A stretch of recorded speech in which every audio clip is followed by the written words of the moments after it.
Eric Muathe with Muathe.com. Let's take a look at Restoration Hardware and see what we can learn from this, since the stock is down about 25% today and the stock is off the highs that it made sometime late last year in the 105 range, now trading under 40.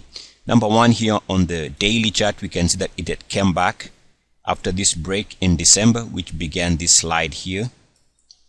We can draw a line from there, and you can see that the stock had come twice and hit that line there. So there was negative resistance there on that uniformity line. So on the daily, there was some type of early warning signal here. Also, we can see that on the daily, we can see that this high came after the stock failed to break out. So you can also see this on the daily. You are seeing today a big move. This is exactly what happens when a stock moves below 30.9. If we take a look at the weekly, we can also see that again, we see evidence here of an attempt to break out that stalled.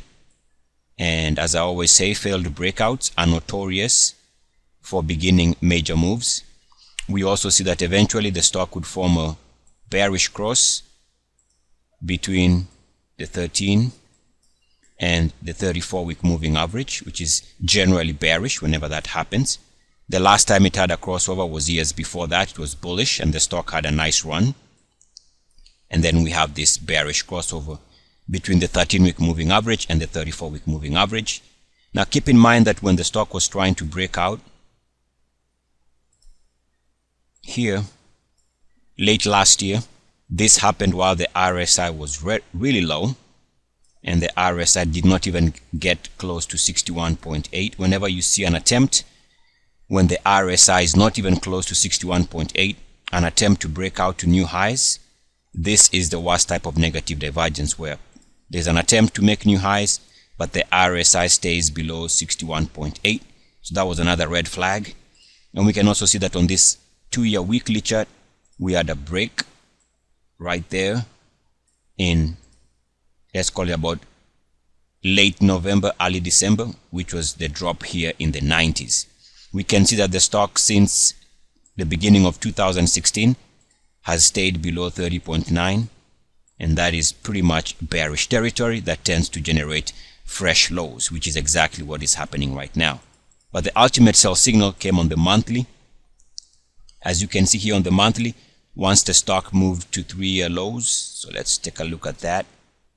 Once the stock moved its monthly RSI to all-time lows here, at the same time the MACDs were also moving to fresh all-time lows, and also the secondary MACD was moving below zero. So you got your RSI 3-year lows moving to below zero, main MACD making a move to all-time lows. That was happening when the stock was trading right here in the lower 90s. So those are some of the warning signs that we can learn from this example. And again, we can also see that on the monthly, the stock made a slight higher high in price on a monthly closing basis. And again, that happened with confirmation of resistance exactly on this declining negative divergence line right there. So lots of sell signals.